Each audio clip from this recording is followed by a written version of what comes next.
Hello, all you hardcores out there. How you doing? Just here from Porky's Corner. The biggest goblin sport. We say the things on here, but nobody dare say. Isn't that right? Big Joe Egan, Jackanory Joe. Old Jackanory, eh?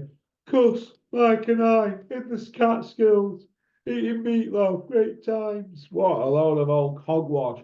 Where's the footage? Show me some footage.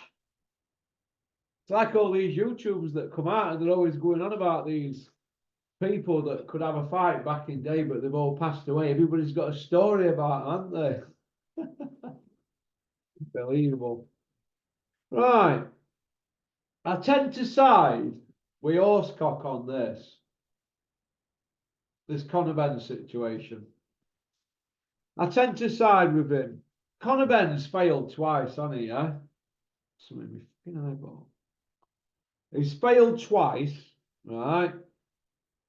In 2022, and we're still waiting for this to be explained. You know, we're in 2024 now, right? So, can you see where I'm coming from with that? We've got 2022 over here. We've got 2024.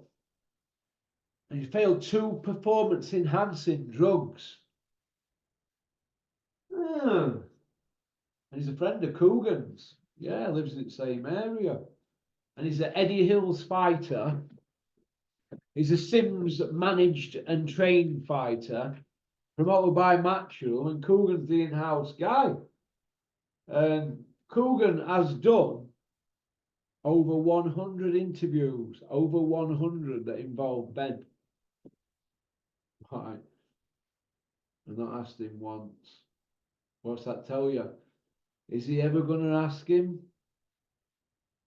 He put his name into tags, going to analytics, it caught 117 times. Not once have you put him under pressure. Coogs. Not once. Why is that? Why? I don't know. You're supposed to be Mr. Neutral, aren't you? Mr. Boxing Journal, didn't you? Didn't you? Journalistic spider sensors kick in, and you're going to say, Conor, yeah, how did it get in your system though? I mean, you know, how?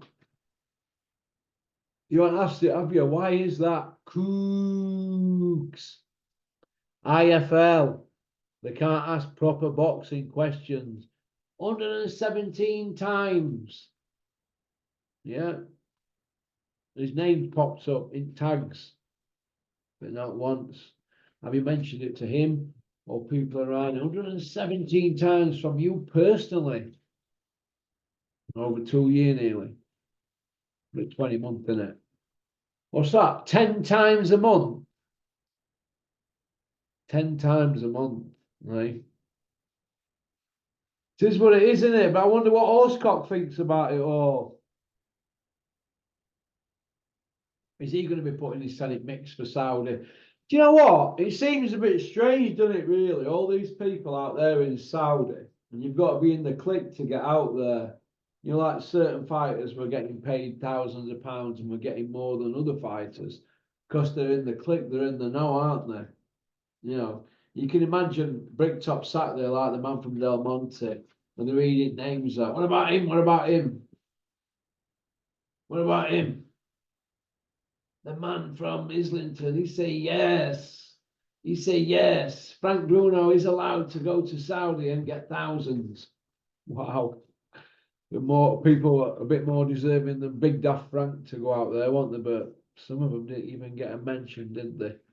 Some of these ex-fighters to pick up some of that free gratis because it's become like a little circle of trust. That's what's happened.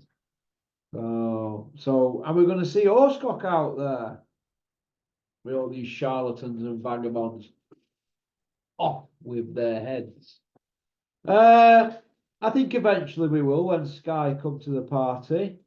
We're already seeing Jackanory Joe trying to get out there. Where's Mike Tyson stories? Mike and I. Cuss like an eye. Oh my God, give it a rest. Give it a rest. We'll come to you in a bit. Give it a rest, please. Will you? Do me a favour and knock it on the head. No.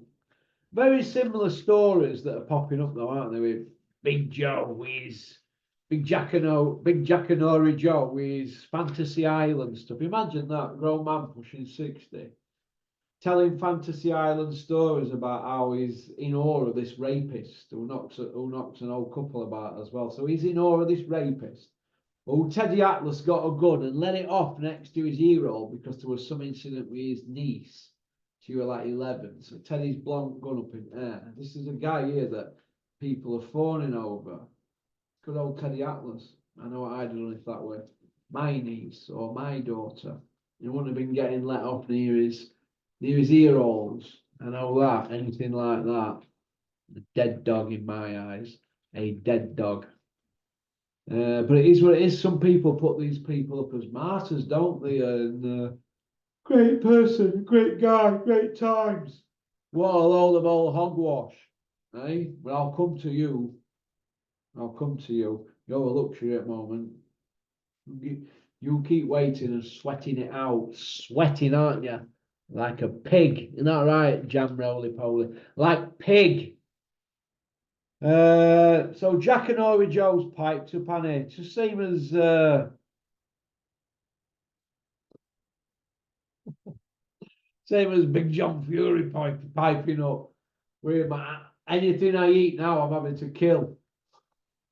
God, what a load of old hogwash!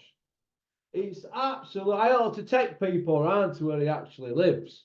I'm not on about that Withenshaw with caravan site where they park cars. Got dope. Pleading poverty. People buy into this rubbish. It's just putting they're wetting the knickers looking at everybody watching this. And it's saying with this big daft jam roly poly with his Fantasy Island stories. You know, he's only man that can talk about somebody's power, but turn it into a 30-minute conversation about one attribute that a certain rapist boxer's got.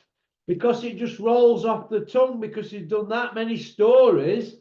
You're making a life or a living and telling these stories and just keep rolling off at tongue. Like I saw one other night, we were going on about Mike Tyson's jab. He was 16 minutes talking about this jab and he kept going down other avenues and all like that. Give it a rest. No one's interested. I kind of feel sorry for you in a way, but nobody is interested whatsoever. Nobody's interested. Misfits are not interested. Listen, one good thing about being a former grafter for Fight Academy, I get to know all matchmakers. And what matchmakers have, Jam Roly Poly, they have like a calendar that they work from. It's just like a promoter. You go into if you go into Eddie Earn's office, you'll see certain whiteboards up for certain shows. Well, that's how they work it. We're going to build this show in that month, that show in that month, and that show next year. This is where we want to take it. It's called planning a route. Now, what these matchmakers, they tell me that they know who's going to be on these Misfit shows, so they're not intertwining it with boxing. They know when they're going to happen and where. But your name's not in mix. You or Big John Fury or Mickey Theo. None of them. I don't see Mick coming on social media kicking off for this fight. He said he'll fight the Jam Roly Poly. You've gone missing. John Fury don't want to fight. We know what he is. He's a messer. So, but there's no Misfits. So you're running around going on about Misfits this, Misfits that. There is no Misfits. Put something on social media where you've got a contract from Misfits. There ain't one. They're not interested. The same people on Misfits are double over laughing behind the backs. Same as all these matchmakers. They all think it's a bit of a joke, really. And all these involved, that's why Mick's stepped away from it all, because it's become now like an embarrassing.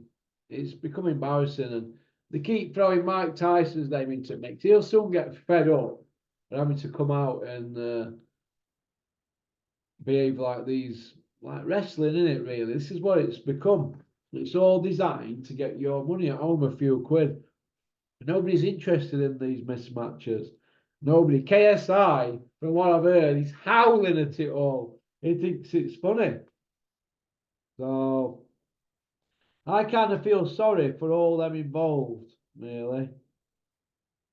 After all these whoppers that they keep coming out with.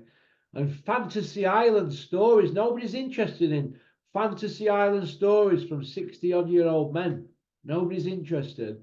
Misfits is supposed to be for like groups, isn't it? Young teeny boppers who've got this adulation for these like Jake Paul types and KSI guys. Nobody mentioned anything to these little young groups, like my kids that watch it and their school friends, about putting 60-year-old villains, old bullies, old bullies, dossers. Nobody mentioned about them, and the clientele's not there for it. It's all a bit of a laugh and a bit of a joke, really. So get over yourselves and stop clogging up YouTube with your Fantasy Island stories. All right, that's about it, really. In other news, Johnny Fisher's running around saying he thinks he knocks Ngannou out in a round. Go on, Johnny Fisher. Get it out of your system, kid. If you think that, if you think you knock him out in a round, good luck to you. Get it out of your system, lad. But you're becoming a bit of a joke, really. Nobody takes you serious because you've got your old man in tow going on about how much he can eat and all this kind of thing. And then when he's not got violin out on social media, because people are having a go at him, scoffing food left, right, and centre. How dare anybody have a go at him for that? No. So when he's not doing that, he's doing other embarrassing things like running up steps to Rocky music. Johnny Fisher's become a bit of a Dave Allen character, hasn't he, really now? A bit of a John Fury. Oh, Johnny's on. It's a bit one of them. It's a bit like one of them now. And the fact that you're even calling out this Ngannou, it's probably embarrassing. I see you going Misfit route in next 2 years. That's what I see happening, Johnny Fisher, unless you knuckle down and take it serious. Try and have a serious edge to yourself, because at the moment, it's like, I don't know, it's a bit WWE-ish, isn't it? All this Bosch, this and Romford Bull, that. It's a bit pony macaroni. I'm not interested. Go on, get it off. Thanks for liking and subscribing and leaving a comment.